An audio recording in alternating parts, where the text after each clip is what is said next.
इस कहानी की शुरुआत में हमें वेस्ली नाम के एक बच्चे को दिखाया जाता है जो अपने ग्रैंडफादर के साथ होता है। दरअसल ये यहाँ पर शिकार करने के लिए आए हैं। तो वेस्ली के ग्रैंडफादर ने अपने घोड़े को चारा बनाकर दूर बांधा हुआ होता है और वो वेस्ली से कहते हैं कि बिल्कुल भी कोई हलचल मत करना। कुछ ही पलों के बाद वहाँ पर एक भेड़िया आता है और अब वेस्ली के ग्रैंडफादर कहते हैं कि तुम्हें पूरे करज के साथ गोली चलानी होगी। वेस्ली ऐसा ही करता है, लेकिन वेस्ली को नहीं पता था कि ये पल उसकी जिंदगी में एक बहुत ही गहरा इम्पैक्ट डालेगा। कहानी यहाँ से कई साल आगे जाती है। साल होता है सन 1942 और इस वक्त में हिटलर की आर्मी ने लगभग पूरे यूरोप पर अपना कब्जा कर लिया है और अब वो रशिया की तरफ बढ़ रहा है जहाँ पर ऑयल के बड़े बड़े लैंड्स हैं। लेकिन अभी हिटलर के यानी कि जर्मन के सामने एक बहुत बड़ा चैलेंज है और वो है स्टेलिनग्राड सिटी, जहाँ पर रशिया की रेड आर्मी तैनात है और अब रेड आर्मी को मदद की जरूरत है। इसीलिए रेड आर्मी के और भी बहुत सारे सोल्जर्स को ट्रेन में भेजा जाता है, जिसमें वसीली भी होता है जो कि अब एक स्किल स्नाइपर है। वेस्ली देखता है कि यहाँ के जो आम लोग हैं उन्हें शहर से निकाला जा रहा है ताकि यहाँ पर ज्यादा से ज्यादा सोल्जर्स रह सके और अब वेस्ली और उसके साथियों को बोट से फ्रंट लाइन की तरफ भेजा जाता है जहाँ पर वॉर चल रहा है। वहाँ की हालत देखकर साफ साफ समझ में आता है कि जर्मन आर्मी रशियन आर्मी के ऊपर पूरी तरह से हावी हो चुकी है और अब वेस्ली जिस बोट पर होता है वो किनारे तक पहुँच जाती है, जिसके बाद सबको दो दो के पैर में बांध दिया जाता है। वेस्ली को बस कुछ ही गोलियां मिलती हैं, उसके पास गन नहीं होती, जबकि उसके साथी के पास गन है और इन्हें बोला जाता है कि अपने साथियों की मदद करो।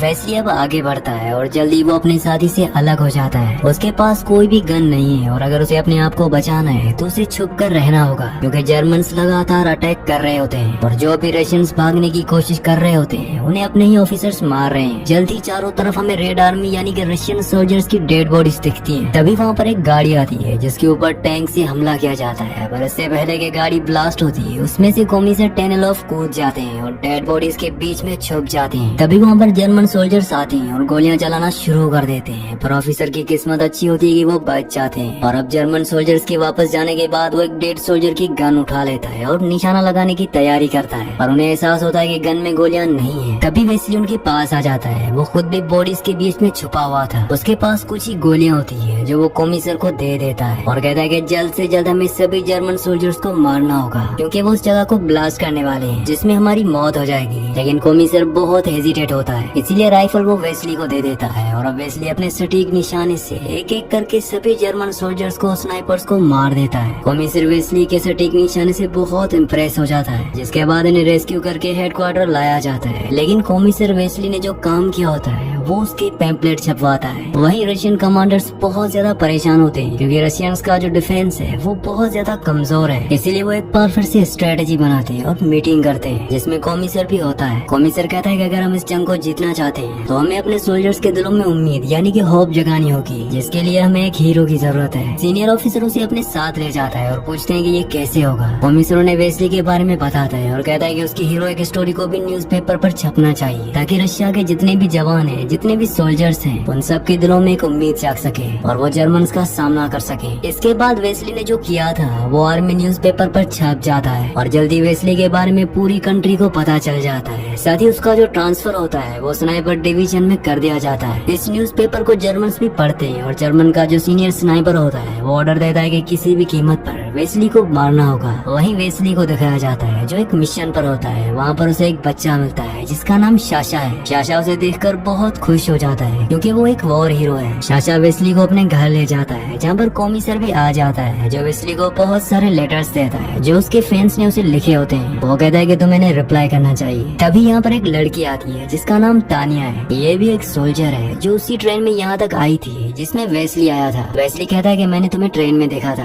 पर तानिया कहती है कि मुझे याद नहीं, मैं तुम्हें सिर्फ एक वॉर हीरो के तौर पर जानती हूँ। दरअसल वेस्ली और कॉमिसर दोनों के दोनों तानिया की तरफ अट्रैक्ट हो चुके हैं। कॉमिसर तानिया से कहता है कि तुम हेडक्वार्टर्स में काम करो, क्योंकि तुम्हें बहुत अच्छी जर्मन बोलनी आती है और हमें ऐसे लोगों की जरूरत है जिन्हें अच्छी जर्मन बोलनी आती हो, ताकि वो जर्मन के कोड्स को डिकोड कर सके। तानिया उसकी बात मान जाती है, क्योंकि ऐसा करके वो बहुत सारे रशियंस के और दूसरे सोल्जर्स की जान बचा सकती है। वीडियो में आगे बढ़ने से पहले आप सबसे रिक्वेस्ट है कि मेरे 99% व्यूवर्स वीडियो तो देखते हैं लेकिन चैनल को सब्सक्राइब नहीं करते और ना ही वीडियो को लाइक करते हैं, तो आप सबसे रिक्वेस्ट है कि चैनल को सब्सक्राइब और वीडियो को लाइक लाजमी से कर दिया करें। वहीं अगले दिन वेस्ली को एक मिशन पर भेजा जाता है, जिसमें एक स्टोर के अंदर एक जर्मन स्नाइपर है जो रशियंस को मारा होता है। और अब वहाँ पर वेस्ली अपने साथी के साथ पहुँच जाता है, जहाँ विंडो के पास वो एक परछाई को देखता है और गोली चला देता है, जिससे वो जर्मन सोल्जर स्नाइपर मारा जाता है। इसके बाद वो अपने साथी के साथ स्टोर के अंदर चेक करने के लिए जाता है। कुछ देर बाद उसे वहाँ पर एक सिगरेट का टुकड़ा टुकड़ा दिखता है वो समझ जाता है कि यहाँ पर अब भी कोई स्नाइपर है, ये एक ट्रैप है। जल्दी जर्मन्स के बहुत सारे प्लेन उसी बिल्डिंग उसी स्टोर के ऊपर हमला कर देते हैं जिसके अंदर वेस्ली अपने साथी के साथ है। वेस्ली का साथी पैनिक हो जाता है, हालांकि वो उसे शांत करने की कोशिश भी करता है लेकिन वो उसकी बात नहीं मानता और वहाँ से भागने की कोशिश करता है। और इसी पल का जर्मन स्नाइपर को इंतजार था जिसे वेस्ली को मारने के लिए यहाँ पर भेजा गया था। वो वेस्ली को तो नहीं मार पाता पर उसके साथी को मार देता है। अगले दिन रशियंस को इन्फॉर्मेशन मिलती है कि एक अबेंडन बिल्डिंग जो कि पूरी तरह से टूटी फूटी है उसके अंदर जर्मन्स के स्नाइपर है और अब वेस्ली के साथ 2 और साथियों को भेजा जाता है। ये तीनों के तीनों उसी अबेंडन बिल्डिंग के अंदर जाते हैं। जल्दी इन्हें समझ में आ जाता है कि ये भी जर्मन्स का एक ट्रैप है। जर्मन स्नाइपर इनके ऊपर हमला कर देते हैं पर किसी तरह से ये तीनों के तीनों सेफ जगह पर छुप जाते हैं और अब इनके सामने जर्मन्स के स्नाइपर हैं जो अब इनके बाहर निकलने का इंतजार कर रहे हैं। ये तीनों भूखे हैं इसलिए ये तीनों डिनर की तैयारी कर देते हैं लेकिन ये अपना सूप दूसरे कमरे में छोड़ आए होते हैं इसलिए इनका एक साथी दूसरे कमरे में जाता है जहाँ उसे जर्मन सोल्जर पकड़ लेता है और वेस्ली के बारे में पूछता है पर वो वेस्ली के बारे में कुछ नहीं बताता। जिसके बाद उसे जर्मन की ड्रेस पहनाई जाती है और पेमेंट के तौर पर बाहर भेजा जाता है। वेस्ली का साथी उसे देख लेता है और अब क्योंकि उसने जर्मन ड्रेस पहनी होती है इसीलिए बिना हेजिटेशन बिना कुछ सोचे समझे वो उसे मार देता है। इसके बाद जर्मन स्नाइपर को उसकी लोकेशन का पता चल जाता है लेकिन यहाँ पर ये अपने साथी के एक हेलमेट को एक स्टिक से ऊपर उठाते हैं और तभी जर्मन स्नाइपर इनके ऊपर शूट करता है जिससे इन्हें भी जर्मन स्नाइपर्स की लोकेशन का पता चल जाता है पर ये अपनी जगह को छोड़कर दूसरी जगह चले जाते हैं। इसका जर्मन के स्नाइपर कोनेन को पता होता है और वो वेस्ली के साथी को मार देता है जिससे वेस्ली को बहुत दुख होता है। वेस्ली भी अब यहाँ से वापस अपने कैंप में आ जाता है। यहाँ कॉमिसर उसे कहता है कि जल्दी हम जर्मन स्नाइपर कोनेन के बारे में पता लगा लेंगे, उसकी लोकेशन के बारे में पता चलते ही हम उसको खत्म कर देंगे। साथ ही वो उसे ये भी कहता है कि तानिया इस डिपार्टमेंट को छोड़कर बैटलफील्ड में लड़ने के लिए जाना चाहती है, हमें उसकी जरूरत है, तुम ही उसे समझा सकते हो। इसके बाद वेस्ली तानिया के पास जाता है, उसे समझाने की कोशिश करता है। तानिया कहती है कि जर्मन्स ने मेरे मॉम डैड को मारा था और मैं उनसे बदला लेना चाहती हूँ। वेस्ली उसकी बात को समझता है इसीलिए अपने साथी की राइफल को वो तानिया को दे देता है। वहीं हमें उस बच्चे शाशा को दिखाया जाता है जो साइड आउट में होता है जहाँ पर कॉनिंग है। वो वेस्ली के बारे में उससे पूछता है क्योंकि उसे पता है कि शाशा वेस्ली को जानता है। शाशा वेस्ली के बारे में कॉनिंग को बता देता है और अब कॉनिंग उस जगह चला जाता है जहाँ पर शाशा के मुताबिक वेस्ली आने वाला है। दरअसल जर्मन्स किसी भी कीमत पर वेस्ली को मारना चाहते हैं ताकि वो रशियंस के मोरल को डाउन कर सके, उन्हें कमजोर कर सके, क्योंकि उन्हें पता है कि वेस्ली उन सब का हीरो है। और अब वेस्ली पाइप के जरिए अपने कॉमरेड के साथ उस जगह पहुंच जाते हैं। जैसे ही वो बाहर निकलता है तो कॉनिंग उनके ऊपर फायर करता है जिससे वेस्ली का कॉमरेड जख्मी हो जाता है। साथ ही वेस्ली की राइफल भी उसके हाथ से छूट जाती है। वो अपने कॉमरेड को कहता है कि तुम हेडक्वार्टर वापस जाओ, तुम्हारा हाथ इंजर्ड हो चुका है। कॉमरेड वापस लौट जाता है जिसके बाद कॉमिसर को और तानिया को पूरी सिचुएशन का पता चल जाता है और अब तानिया किसी भी कीमत पर वेस्ली को बचाने के लिए वहाँ पर जाना चाहती है। वहीं वेस्ली को दिखाया जाता है जो अपनी राइफल वापस पाने के लिए कई कोशिशें करता है और कॉनिंग अपने निशाने से उसकी हर एक कोशिश को नाकाम कर देता है। तभी यहाँ पर जर्मन्स के प्लेन आते हैं जो इसी बिल्डिंग के ऊपर बहुत सारे बॉम्ब गिराते हैं जिससे बहुत सारे बिल्डिंग के ग्लास टूटकर नीचे गिर जाते हैं और अब उन्हीं में से एक गिलास के टुकड़े पर कॉनिंग वेस्ली के रिफ्लेक्शन को देख सकता है। तभी तानिया पाइप से निकलकर बाहर आती है। वेस्ली चिल्लाकर कहता है कि पीछे रहो। उसके बाद तानिया वहीं पत्थरों के पीछे लेट जाती है और अब कॉनिंग जिस कांच के टुकड़े से वेस्ली को देख रहा होता है वेस्ली भी उसी कांच के टुकड़े से कॉनिंग को देख लेता है। वो तानिया को इशारा करता है जिसके बाद तानिया कांच का टुकड़ा उठाती है और उसकी रिफ्लेक्शन को कॉनिंग की आंखों पर चमकाती है जिससे वो कुछ पलों के लिए देख नहीं पाता और इसी बात का फायदा उठाकर वेस्ली अपनी गन हासिल करके गोली चलाता है और गोली कॉनिंग के हाथ पर लग जाती है। कॉनिंग वहाँ से निकल जाता है और उसी शाम को दिखाया जाता है कि वेस्ली और तानिया अपनी इस छोटी सी जीत को सेलिब्रेट कर रहे होते हैं। इसके बाद वेस्ली कॉमिसर के पास जाता है और कहता है कि मैं एक रेगुलर सोल्जर बनना चाहता हूँ, मुझे वॉर हीरो नहीं बनना, इससे मेरे ऊपर प्रेशर आता है। लेकिन कॉमिसर कहता है कि तुम्हें वॉर हीरो बनना होगा, इससे सभी सोल्जर्स को मोटिवेशन मिलती है। साथ ही वो कहता है कि शाशा में डबल क्रॉस कर रहा है, वो एक डबल एजेंट है और अब हम उसके जरिए कॉनिंग की लोकेशन का पता लगा सकते हैं, जिसके बाद हम अपने फाइनल मिशन को अंजाम देंगे और कॉनिंग को खत्म कर देंगे। इसलिए वो उसकी बात मान जाता है और अब वो बहुत सारी डेड बॉडीज के बीच में उन्हीं की तरह एक डेड इंसान की तरह लेट जाता है, जैसा कि बचपन में उसके ग्रैंडफादर ने उसे सिखाया था कि शिकार का इंतजार करो। और अब वो कॉनिंग का इंतजार कर रहा होता है पर जल्दी उसे नींद आ जाती है, जिसके बाद उसका स्नाइपर का लोग एक जर्मन सोल्जर के हाथ लग जाता है। वो लोग अपने कमांडर को देता है और कमांडर को यकीन हो जाता है कि वेस्ली अब मर चुका है। इसीलिए वो कॉनिंग को कहता है कि अब तुम्हें अपने घर वापस लौट जाना चाहिए। लेकिन कॉनिंग को पूरा भरोसा है कि वो अभी भी जिंदा है, इसीलिए वो उस बच्चे शाशा को अपने पास बुलाता है और अपनी लोकेशन का उसे बताता है, क्योंकि उसे पता है कि वो डबल एजेंट है और वो ये बात रशियंस को जरूर बताएगा। वहीं रशियंस को भी ये लगता है कि वेस्ली मारा जा चुका है, लेकिन जल्दी वो उनके सामने आ जाता है और अब शाशा से इन्हें पता चलता है कि तानिया उस जगह गई है जहाँ पर कोनिंग आने वाला है, इसलिए वेस्ली और गमी सर उसे बचाने के लिए उस तरफ निकल पड़ते हैं। और इससे पहले कि वो कोनिंग तक पहुंचती, ये दोनों उस तक पहुंच जाते हैं। और जब तानिया वेस्ली को देखती है तो खुश हो जाती है। दरअसल ये दोनों एक दूसरे से अब बहुत प्यार करते हैं। कोमी सर को जब इस सच्चाई का पता चलता है तो वो अंदर से बहुत जेलस हो जाता है, क्योंकि वो खुद भी तानिया से प्यार करता है। वो हेडक्वार्टर वापस आता है और अनाउंस करता है कि वेस्ली एक ट्रेटर है, यानी कि वो एक गद्दार है। वहीं कोनिंग उस छोटे बच्चे शाशा को मार देता है, जो कि तानिया का रिलेटिव है। और जब तानिया उसकी डेड बॉडी को देखती है तो वो कोनिंग को मारने के लिए जाना चाहती है, पर वेस्ली उसे रोकता है और वादा करता है कि वो खुद कोनिंग को मारेगा। तानिया इसके बाद शाशा की मॉम के पास जाती है, लेकिन वो उन्हें शाशा की मौत के बारे में नहीं बताती। वो झूठ बोलती है कि उसने जर्मन आर्मी को ज्वाइन कर लिया। शाशा की मॉम बस यही होप कर रही होती है कि उनका बेटा जहाँ भी रहे सेफ रहे। और अब यहाँ से शाशा की मॉम सभी लोगों के साथ निकल रही होती है, लेकिन तभी वहाँ पर जर्मन सोल्जर्स बॉम्बिंग कर देते हैं, जिसमें तानिया पूरी तरह से जख्मी हो जाती है। डॉक्टर्स ये यकीन कर लेते हैं कि वो बच नहीं सकती, इसीलिए वो उसे वहीं पर छोड़ रहे होते हैं। लेकिन शाशा की मॉम कहती है कि ये मेरी बेटी है, इसे भी मैं अपने साथ ले जाना चाहती हूँ। जिसके बाद उसे भी बोट में ले जाया जाता है। वहीं कोमी सर किसी तरह से वेस्ली तक पहुँच जाता है, जो कि बैटल ग्राउंड में है। वो वेस्ली को बताता है कि तानिया की मौत हो चुकी है और उसके लिए वो खुद को जिम्मेदार समझता है। वो अंदर से गिल्ट से भर चुका है और अब उसके अंदर जीने की कोई भी चाह नहीं है। कोमी सर को पता है कि आसपास कहीं कोनिंग भी छुपा हुआ है, जिसकी लोकेशन इन्हें नहीं पता, और उसकी लोकेशन जानने के लिए उसे प्रोवोक करने के लिए वो अपने आप को एक्सपोज कर देता है। कोनिंग उसे गोली चलाकर मार देता है। कोनिंग को लगता है कि उसने वेस्ली को मारा है, इसीलिए धीरे धीरे वो उस जगह पहुंच जाता है जहां वो देखता है कि उसके सामने राइफल ताने हुए वेस्ली खड़ा हुआ है। वो अपनी हार एक्सेप्ट कर लेता है, जिसके बाद वेस्ली उसे मार देता है। वेस्ली के सामने कोमी सर की बॉडी होती है, वो उसके हाथ में अपनी गन रख देता है। ये एक तरह की रिस्पेक्ट होती है। 2 महीनों के बाद रशियंस जर्मन से स्टालिनग्राड सिटी को आजाद करवा देते हैं, जिसके बाद वेस्ली को एक लेटर मिलता है जो कि तानिया का होता है। उसमें लिखा होता है कि वो एक हॉस्पिटल में है और पहले से बेहतर है। जिसके बाद वेस्ली उसे मिलने के लिए जाता है। तानिया को जिंदा देखकर वो बहुत खुश होता है और इसी सीन के साथ इस मूवी का एंड हो जाता है। अगली कहानी आप किस मूवी पर सुनना चाहते हैं मुझे नीचे कमेंट्स में जरूर बताना, क्योंकि मैं आपकी कमेंट्स पढ़ता हूँ और आपके प्यारे प्यारे कमेंट्स का बहुत बहुत शुक्रिया।